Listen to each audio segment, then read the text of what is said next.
Hi, everyone. Thanks for joining us today for this Zonta Advocacy series on implementing climate change goals.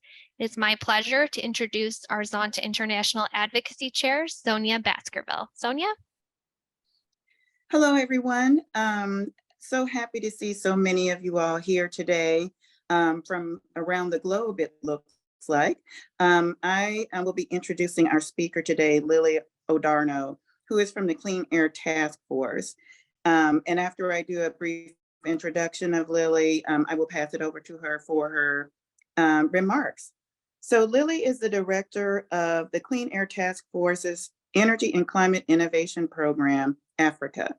She leads their effort to address the dual need of expanding affordable energy in developing economies and building a global decarbonized energy system. Her work focuses on development-centric energy transition pathways, utility markets, and technology innovation for low-carbon energy development in Africa. Lily joined the task force from the World Resources Institute, where she led the establishment of the Institute's Energy Access Initiative in East Africa. She later led policy engagement and the uptake of data and analytic tools for integrated energy planning.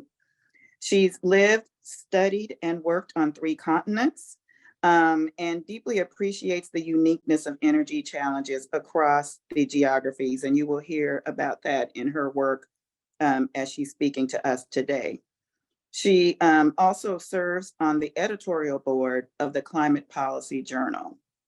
Lily holds a BSc in Biological Sciences from the Kwame Nkrumah University of Science and Technology in Ghana, an MSc in Engineering and Environment Management from the Aalborg University in Denmark, and a PhD in Energy and Environmental Policy from the University of Delaware. Lily, turning over to you. Thanks so much for the kind introduction, Sonia. I am going to share my screen right here.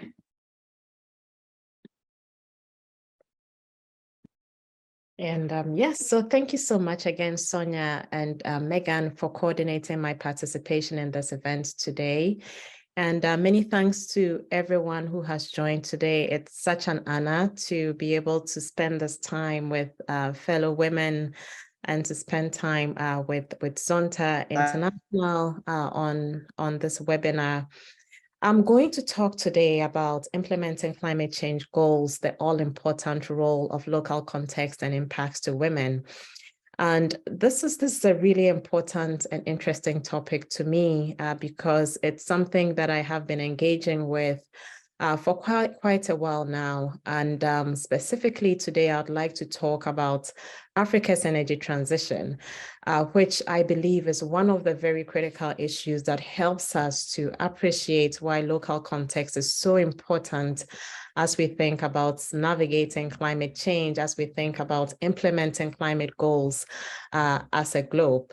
And so today, I think for a short while, what I want to do is just to share some initial context for why our global energy system is so important as we think about climate change. I think most of us might be familiar with this, but for those who may not, I will just do that a bit and then move on to talk about the African experience. And what I hope I can actually do today is just to basically throw a few ideas out there that can help us begin to question and rethink some of the very traditional ways in which we have thought about how we can address climate change, rethink how we view the role of the developing world, especially places like Africa, and also help us to better understand or appreciate why it's so important for us women to be a big part of this movement in driving climate action. So at the end, I hope we are going to be opening up to questions. I really look forward to hearing from you, your questions, your ideas, your suggestions around some of the work that we do. Most of what I'm going to be showing today is mostly lessons that we've gleaned from the work that I've been doing in Africa for over a decade now. So just in terms of some introductory points, our energy and climate change, why are we talking about our energy system today? And we are talking about our energy system today in the context of climate change because scientific evidence has shown that our global energy system is the biggest contributor to global climate change. So over 75% of greenhouse gas emissions and all carbon dioxide emissions are coming from our global energy system. And we know that the use of hydrocarbon, fossil fuels, coal, oil, gas is driving the climate change that we see.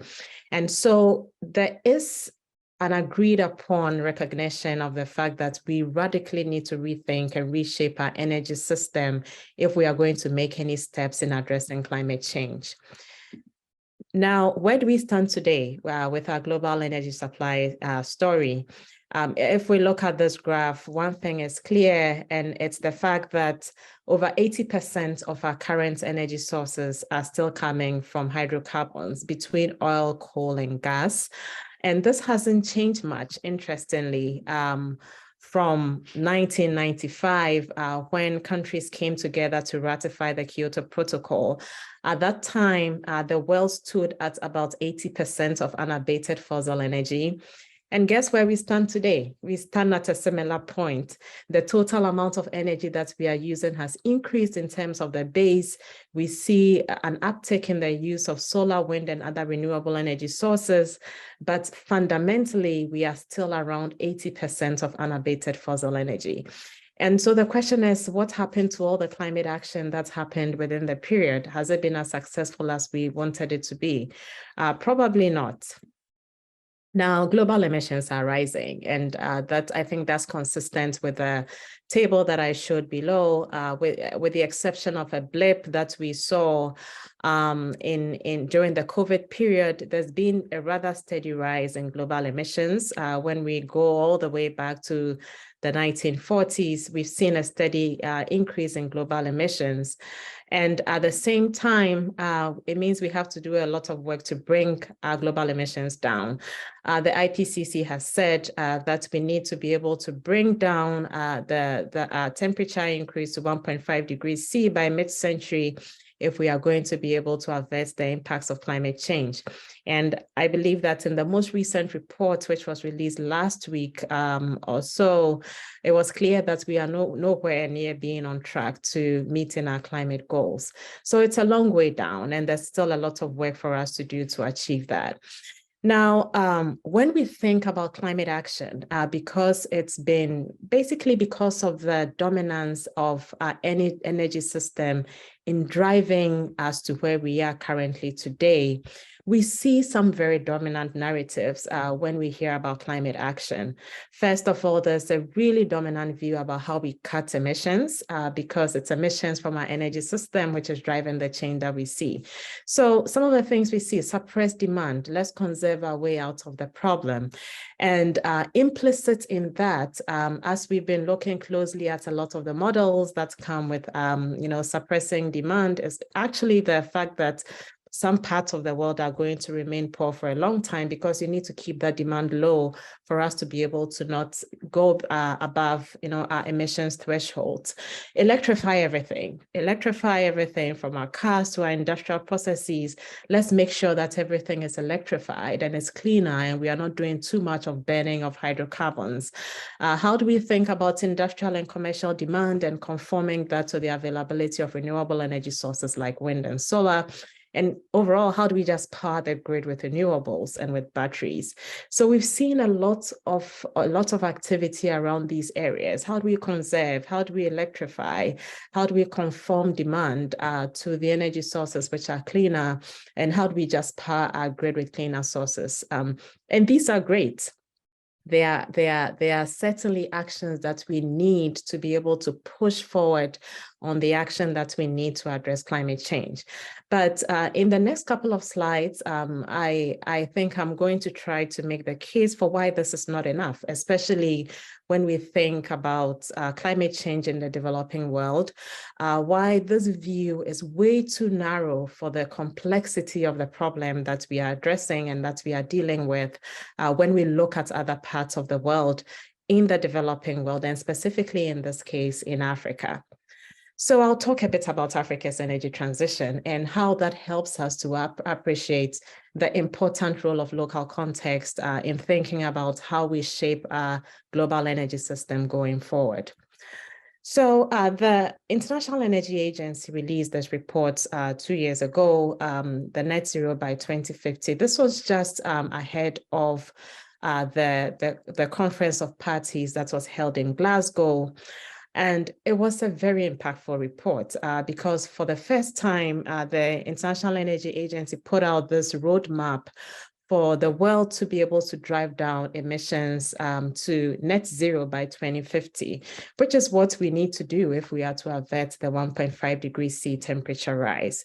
So what did the net zero target mean? What the net zero target meant was that everybody, all hands had to be on deck for us to be able to achieve our 2050 targets. So advanced economies, the developed world, and both emerging markets and developing economies, all of us had to put our hands on deck to be able to bring down emissions right down to net zero by mid-century. What this meant was that we also have to bring down our per capita CO2 emissions. So even though somebody who is living in a rich part of the world is consuming way more than somebody in a poorer part of the world, for us to be able to reach net zero, we all have to bring down our emissions, reduce our per capita CO2 emissions so that we are able to meet these climate targets. And with the introduction of the net zero concept we saw a lot of activity ahead of Glasgow. So from industries to countries to regional governments, we saw so many announcements, surface. So immediately we saw industries like the automobile industry. General Motors said by 2035, we are moving from the internal, from gasoline fired engines, we are moving to electric vehicles. In the EU and other countries, we saw the adoption of targets for net zero. Companies, over 1,500 of them, announced net zero ambitions. But we also saw some really interesting trends in the bilateral area, in the bilateral field. So countries that relate with each other began to think about how their relationship was going to be reshaped by this emerging narrative. So China said no more funding of overseas coal. And most of Chinese financing of coal actually has been directed to Africa. So we are not funding coal again. The US Treasury said the World Bank, Inter-American Development Bank, no more support for coal and natural gas uses. The EU also said we are going to limit investment in fossil fuels in developing countries. So we also saw these outward strategies, which was coming from, countries which are usually funding some of these projects in the developing world, begin to make changes in terms of their investment strategies and how they saw that. Now, how was that received? Not really well. So with those announcements, we've begun to see a real polarization of the conversation around net zero.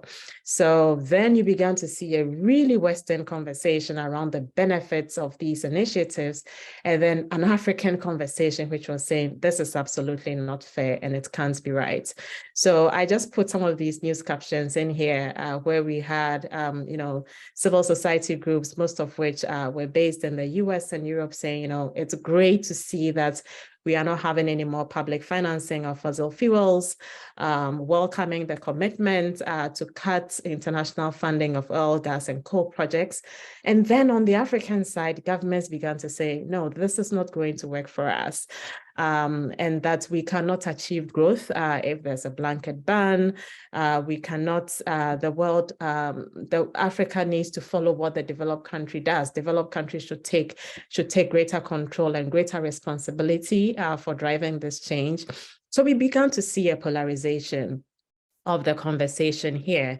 And so the conversation had been driven by an environmental imperative, by a climate imperative, but then we began to now see a deepening of the divide around questions of economic growth and how that is achieved, energy poverty and how that is achieved.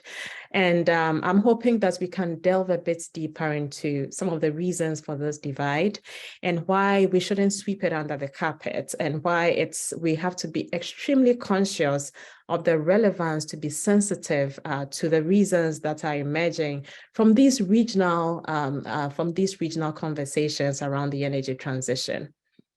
And so with that, I'm going to talk about Africa's energy transition. And I say it's Africa's energy transition in context because what I'm going to try to do in the next few slides is just to point out a few things that make Africa distinctly different from other parts of the world, especially the developed world, in discussing or even in thinking about the energy transition and climate action.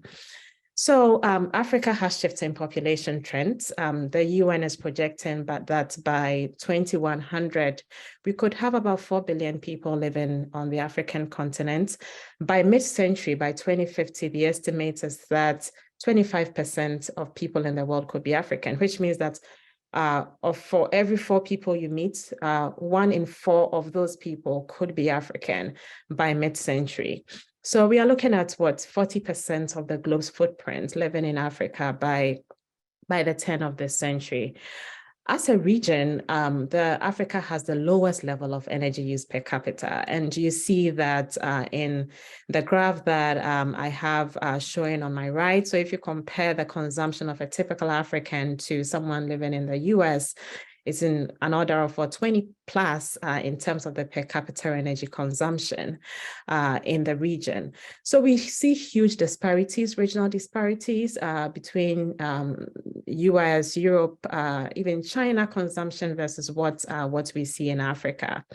So that's one. We have the shift in population trends and the differences in per capita energy consumption. The second point, which we should also keep in mind, is energy poverty and underdevelopment. This is another thing which creates a very, very unique context within which we think about climate action on the continent. Currently, 75% of the global population without electricity access resides in sub-Saharan Africa. 75% of that population. So we are looking at close to 600 million people, 580 million people without access to electricity in sub-Saharan Africa. At the same time, when we think about countries which are considered least developed by UN classification, so the least developed economies, we have 46% globally. 33 of those 46 are in sub-Saharan Africa. Now, when we also look at development more broadly, so we think education, we think health, we think access to sanitation, clean water, infrastructural development, Africa lacks the rest of the world in all of these indicators. So energy access, Africa is behind. Looking at development indicators, Africa is behind. That is point number 2 that is shaping the context for the energy transition in the region. Now, when we look at carbon dioxide emissions, looking at sub-Saharan Africa versus global, when you take sub-Saharan Africa alone and you look at the trajectory of emissions within the region, it's actually grown going back to the 1960s. In the early 90s, many countries went through structural shifts within the region, and so we saw a blip in emissions, but generally it's been on an upward rise. When you do compare the emissions in the region to the emissions around the world and in OECD countries, then you realize that the emissions within the region are far below what you have in the OECD countries. I think this, when you see low emissions in an environmental space, it's always like, this is great, you're not consuming much.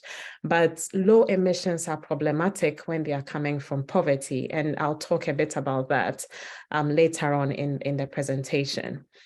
So despite the historically low contribution to cumulative carbon dioxide emissions, the region is also one of the most vulnerable to climate change. For those of us who have been following the news recently, we've seen several instances of droughts and famine across Africa. From Madagascar to Kenya, we have seen droughts. Most of us might be familiar with the recent floods in Malawi, in Nigeria. And these cause immense damage in Africa because the region is poor and people just do not have the capacity to adapt to it, given the poverty that exists in the region currently. So historically low contributions to emissions, but at the same time, the region is the most vulnerable to climate change. So that's the third point for us to keep in mind as we think about the context of the energy transition in Africa. Now, another point I just wanted to make also really quickly is the fact that sectoral emissions vary when you look at different regions. So you compare the US, EU, and sub-Saharan Africa. In the US and the EU, you realize that about 80% roughly of emissions are coming from the energy sector. In sub-Saharan Africa, it's a different story. We have land use change and forestry and agriculture leading on the emissions that we have. Sometimes land use change, forestry, because we are still very, very dependent on traditional biomass for cooking. And so we see a huge impact on that side. But basically, the sectoral emissions trends are very different when we look at all these different regions. Another difference to keep in mind. Now, African countries are not homogeneous. I always make this point, and it's like, well, this is really evident, but Africa is, so many of us are used to thinking about the African continent as one, but it's one of the most homogeneous places you can think about. 54 different countries, very different natural resource endowments, very different energy endowments, politics, society, and the interactions within these regions are entirely different. And so Africa is very, very, very homogeneous. And so in the context of climate change and in the context of the energy transition, there's nothing like an African solution. And we need to begin to think regionally about the distinctions and the differences and how that will shape our approach to thinking about climate change within the region. So in this table here, we see, I just put here this depiction from Aalborg of the electricity, where we get our electricity from in Africa generally, and this is regional. So you realize that South Africa has a very dirty grid, huge dependence on coal there. Still, North Africa, similarly dirty grid because there's a higher dependence on all the hydrocarbons. Oil and gas are big parts of the energy system. But you look at Central Africa, East Africa, and they are fairly clean grids. So it's different. And you go into countries that some have lots of geothermal, some have hydro, some have, so very, very different resource endowment. And it's sometimes it's really interesting to see how these even change as you just move from region to region. So another point to keep in mind that Africa is not homogeneous. I know that is it seems very obvious, but it's surprising how the heterogeneity of the region doesn't show up in how we think about policy approaches to the region or how we think about responses to climate change in the region or the energy transition in the region. So another point to keep in mind. Well, so Africa expects to grow, which is, I think, is fair, and for a region where we have so much poverty and underdevelopment currently. So the African Union has set out a vision. We think that we are going to see the population grow to close to perhaps 2.1 billion people by 2040. And contrary to what people generally think, Africa is rural, but it's changing very, very rapidly. We are seeing a very, very rapid urban shift. Most Africans are moving from rural areas into cities. And so we are seeing very rapid urbanization. And that creates another type of development problem. We are anticipating an increase in investment in manufacturing, about a 43% increase by 2030. We want to see increased growth in household consumption by 2030, and 100% increase in electricity demand by 2040, given the very low base of electricity access in the region. So this is the vision. Given the challenges of underdevelopment, energy poverty, and all of that, and the whole mix, climate vulnerability, we expect the Africa expects to grow. And what that means is that it sets the region on some potential pathways with impacts. And it could be anything, depending on how we position our climate action, depending on how we think about Africa's future in a very realistic way, not assuming that, well, this region stays poor, so not much emissions come from there. But if we anticipate the different and potential pathways that the region can be on, as we anticipate growth and energy access, what does it mean for how we think about climate? I put here what I say 3 potential pathways. We could see very low energy consumption. And as I said, low energy consumption and low emissions is not always a good thing, especially when it means that people are poor and can't meet their needs. But we could see a sustained rate of that if we don't change the way we are currently doing climate action in the region. We could also see, potentially a substantial increase in per capita energy consumption in the region, where the greenhouse gas emissions grow because everything is unabated, population is growing, Africa is rapidly industrializing. Or we could also see a potential pathway where we could see this growth in per capita energy consumption, but where it comes with the uptake of zero carbon technology options. So any of these could happen, and it's not going to happen automatically. I think that how we navigate and take control of our climate actions in ways which speak true to the realities that Africans live in on the continent will determine where this goes. So for instance, we take this last point on market uptake of zero carbon technology options. What it means is that we should be seeing a lot of innovation, technology innovation on the continent, and that Africa should be part of the global climate agenda in a very intentional way.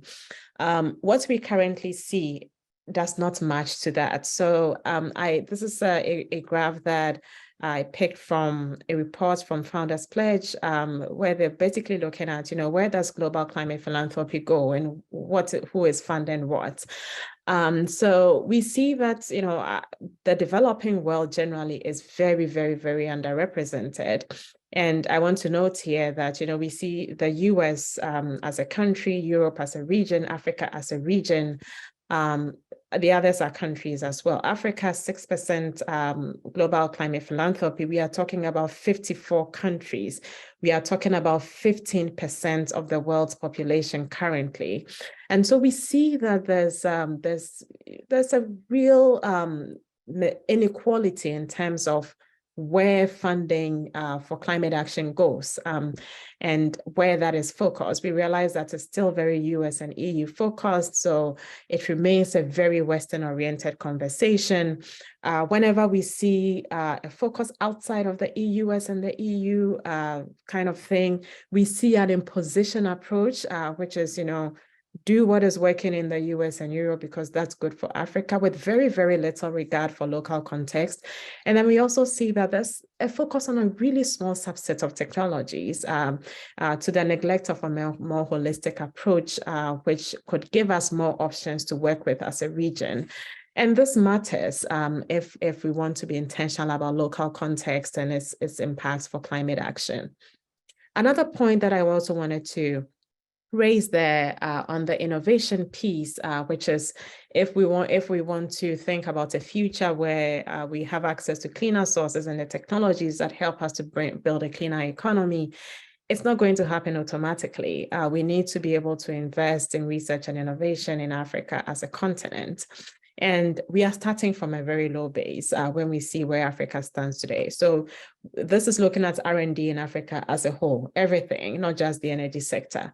Only 1.1% of global investments in R&D can be accounted for within the Africa region.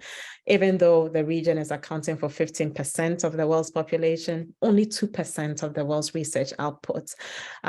We actually just are about to publish a paper that I've worked on with my colleagues. We took a step back and said, all this conversation about the energy transition and in Africa, who is generating this knowledge? What are the assumptions about Africa in there?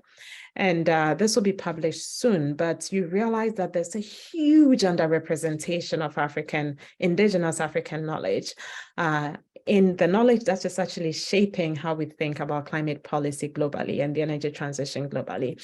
So this is problematic if we want to make sure that we weave in local context into these analyses. And then, of course, we have much fewer researchers within the region as a whole.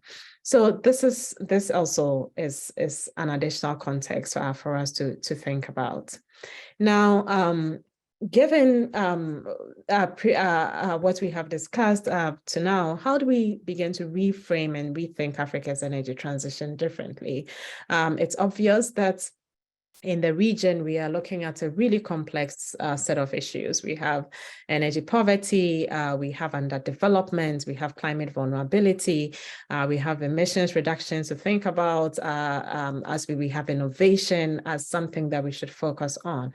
So how do we then reframe Africa's energy transition? And I say, how do we reframe? Because I think that without a fundamental reframing of Africa's energy transition, we can't get climate action right. And I'm not talking about climate action in Africa alone. I think we can't get global climate action right unless we think about this reframing. And I think I've alluded to this, but we need to think about these three things together: persistent energy poverty, underdevelopment, and climate change. And we need to reframe the questions around the energy transition differently. The energy transition is not just about how we conserve our way out of the problem. It's not just about emissions and how we switch one clean source of energy for the other.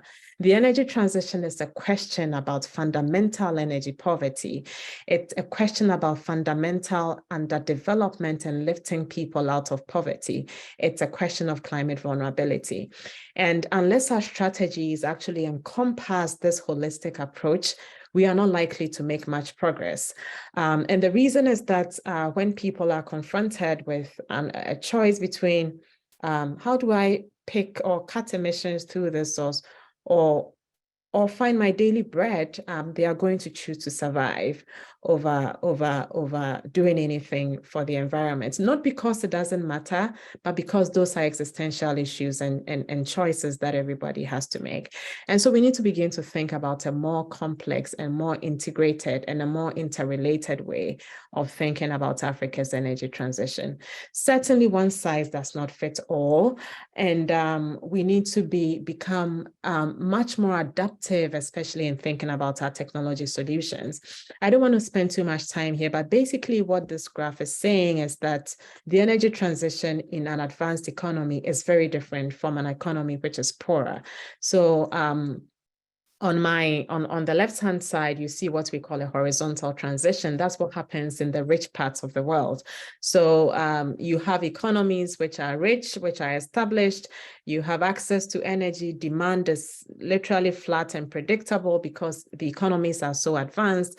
But what you have is energy systems which are based on not clean sources, right? So coal, gas in there. And then the question is, how do we bring down those unclean sources of energy and then bring in more renewables or more cleaner sources? Now, in the developing world, it's a different story. The demand is growing. It's non-existent even in some places because people are fundamentally quite poor. So we are thinking about raising that demand, and the energy sources themselves are even not available in some places. So it's not just that it's available and it's not clean. In some places, there's even nothing to transition from. So we are building that as well. Now, the success of a transition from base load sources, like whether it's coal or gas or oil, to some of the more weather dependent energy sources like wind or solar, requires that you have a sustained base load. Now, if that is missing, or if you have a grid system which is dysfunctional, is too old, is outdated, then it constrains your ability to actually shift your energy system. And that's something that I just wanted to highlight here. And that's what makes the case for one size does not fit all so important in the African context. So all technology options must be on the table, but as much as we look at that, we also have to think about how we support utility performance, how we invest in regional transmission infrastructure, and importantly, how we link energy with other development sectors, investing in technology and research and development within the continent as an important strategy for achieving our climate goals. So it's not just about switching the energy sources again. We need a more holistic systems approach, which looks at how our development sectors, how our research and innovation fits into the broader picture of energy access and climate change. And so also just wanted to make this point, given the audience that we have here today also, that focusing on women in the developing world is going to be a really critical lever for effective climate action. Why? Why is this the case? This is the case because women represent the majority of the world's poor and are proportionally more dependent on natural resources. So in Africa today, that is the case. Who is most vulnerable? Who is much dependent on agriculture? Who is going to seek out water in places where we have water scarcity today? It's women. And so we need to have a very special focus on women in the developing world as an important climate action. Again, a second point is also that as we think about climate-friendly technologies, whether we are thinking about solar, whether we are thinking about wind, we need to realize that these technologies don't exist in a vacuum. So they do claim or they kind of create some competition for land. And we need to begin thinking about what that means in an environment where land use is limited. So we are going to see more competing claims for land. We are going to see in our quest for more effective climate action that we see a tension between land for agriculture or land for the solar panels. Who is more dependent on land resources for this? It's our women. And so we need to begin a discussion and begin to think critically about how these trade-offs are going to play out and how they can be best managed. And also, I think my third point is that we cannot achieve our climate goals amidst persistent poverty. It's just not going to be possible. And this is something that sometimes is a bit harder to grasp for people in the more developed parts of the world because we see so much through the lens of what technology can do and can achieve for us, but it takes more than that. So if people are too poor to invest in these technologies, we cannot have them in places like Africa. If people are too poor to adapt to the impacts of climate change, we are going to see more vulnerability to the impacts. So whichever way we see it, regardless of what happens in the advanced parts of the world, our global goals for climate cannot be achieved if we don't address persistent poverty in places like Africa. And women are right in the middle of this when you go to these regions of the world. And so a unique focus on women in the context of these climate discussions is so important. You think about energy poverty, who doesn't have access, who is constrained, who has to spend a lot of time trying to get access to energy because they don't have any electricity in their homes. It's women. So we stand at a very unique place when we think about the interconnectedness between, those 3 points that I mentioned: energy poverty, underdevelopment, and climate vulnerability. Sitting right there is the impact on women. And we need a clear focus on that as a strategy for climate action. So in conclusion, thinking about what a just transition in Africa should entail, several things. We need to rethink how we envision climate action in Africa. We need to get more realistic about the opportunities and the trade-offs. We need to think about the different sectors that we are bringing into these conversations. Development must be central. Poverty alleviation must be central, even when we are talking about energy systems, something that feels very technical. The bedrock of that is addressing those social and economic problems which underpin the challenges that we face in Africa today. How do we build different coalitions? How do we think about training, innovation, and entrepreneurship? I always say that we need to move on from the era where the African continent was viewed as a consumer of technologies, develop something in other parts of the world and then bring into Africa. We have young people with the skills and the talent, and we need to think about how we utilize that to drive the climate agenda, to drive innovation, to drive entrepreneurship within the continent. And finally, we also have to think about, how we think about our policies and how we make them much more context specific, regionally, at the country level, to make sure that they are playing to the distinct opportunities and strengths of different countries and regions within the African continent. And so just on kind of what we focus on at CATF in Africa, we've tried to build an Africa program which kind of applies a bit of the systems lens. And so we do several things, from the analysis, looking at how do you make development more central in the knowledge that shapes Africa's energy transition, to working with African research institutions and universities on technology innovation questions, zero carbon technology options. How can African youth researchers be part of this movement, and how can we work with them to define solutions that are contextualized to the African context? And again, work with our utilities. How do we get our utilities to be much more effective than they currently are today? How do we think about our regional markets, and how do we facilitate those strategic partnerships? And so I'm going to close there. I'm really looking forward to talking more with you all, and especially to also explore how some of the work that you are doing in your respective areas overlap with some of the energy transition challenges that we are seeing in Africa, and how we can build basically the connective tissue between the different pieces of work that you may be doing and some of the work that I may be coming across also in the region. So with that, I'm going to say thank you for your time and for staying with me throughout this presentation. Thank you. Back to you, Sonia. Thanks, Lily. We do have a question in the chat, some questions in the chat. And for those who have questions, please feel free to put your questions there in the Q&A.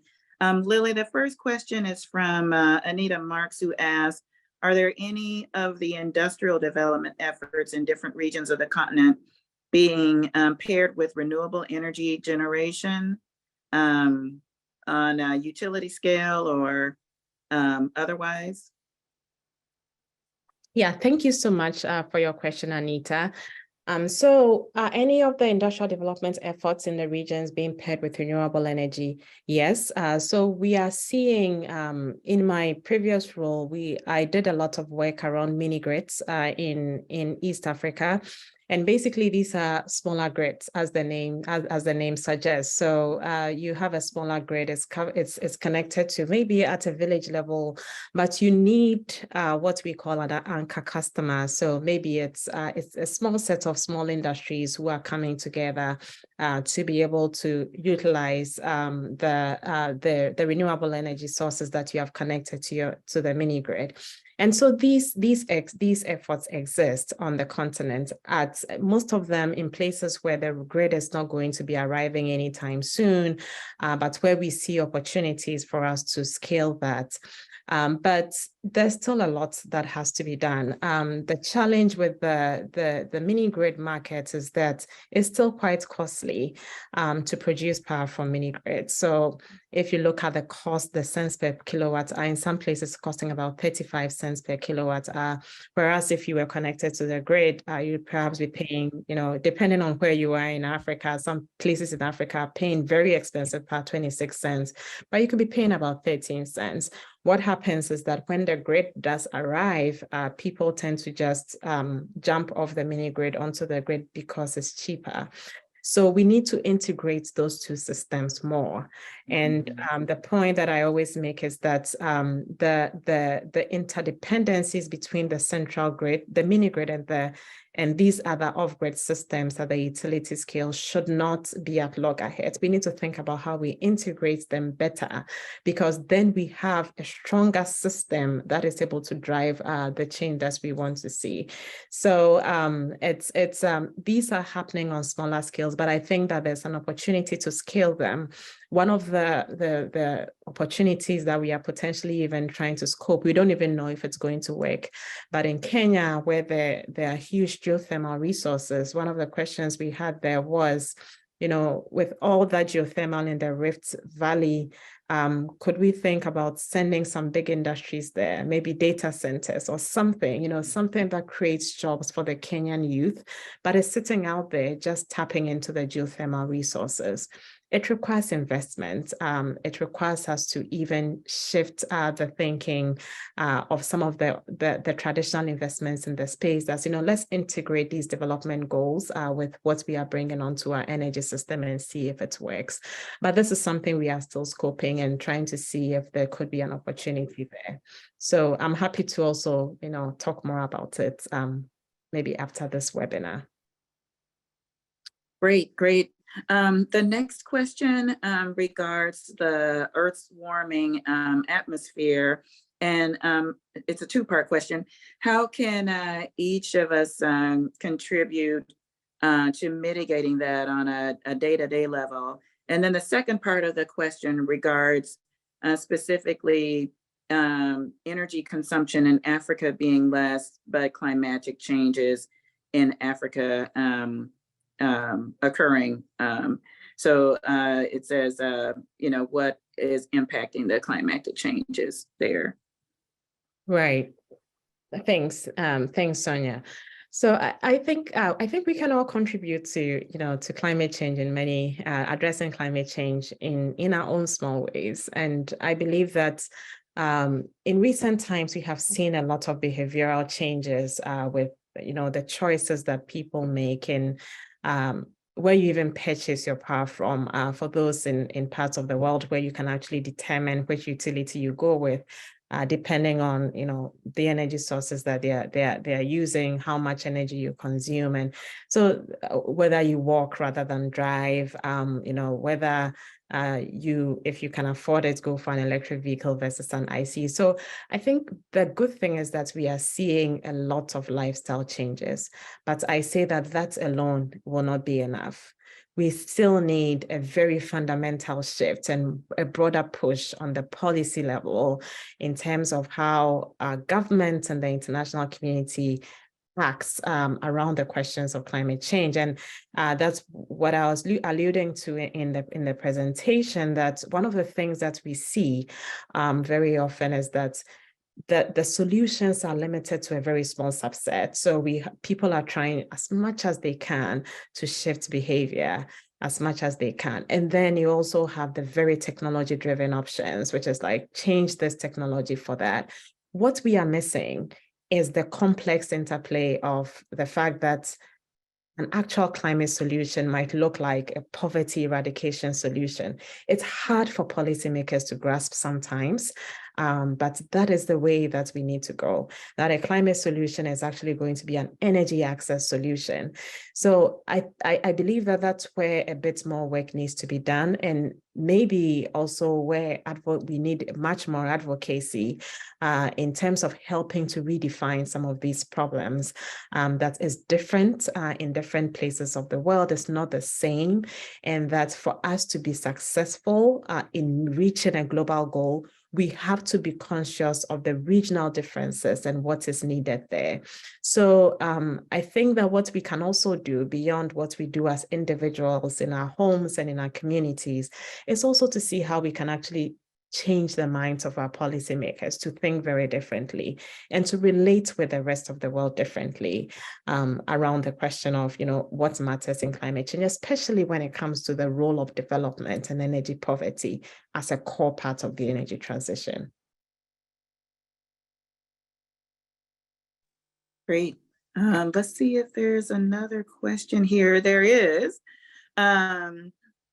This one is a statement, but you may want to comment on it. I am extremely happy to support Zonta's Women in STEM Scholarship because those award winners have most often a strong voice about the climate change, and they gain the skills to be able to address this so important issue. I know you spoke a lot about students and young folks getting into this field, and I don't know if you have a comment on that. Absolutely. And I have to say, Maria, I fully agree with you. I believe that we now have to be thinking about the change that we can make with supporting our young women in STEM.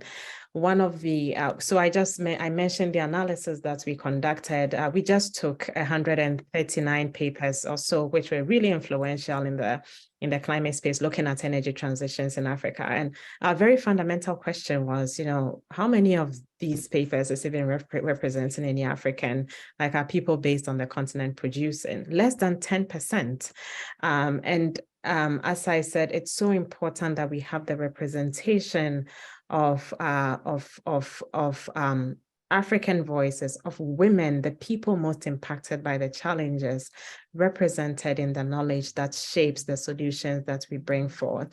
And so we are really looking forward. We are actually currently doing, some of the people that we are working with are young women engineers, young women policy activists. We are working with economists who are to help to build this knowledge generation space, because I think that as women, we bring a perspective into these analyses, which is very different because some of these issues are much more closely felt to us, and we approach it very differently.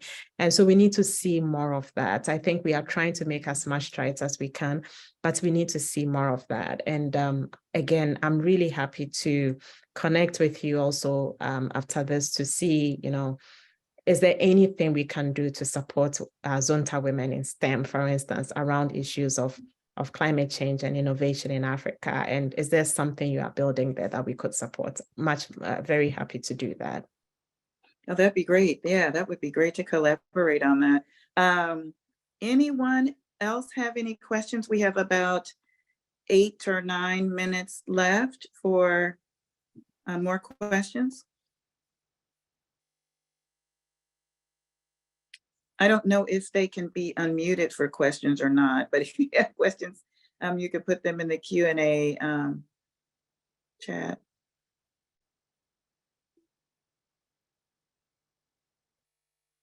Well, I don't see any others coming in. So what I will say to wrap this up is just to thank you, Lily, for your time and being with us today. I do think we want to take you up on some collaboration on some of these efforts and projects. The organization is really working to try to get to a place of advocacy on this issue for sure. And it is one of our president's top goals for this biennium.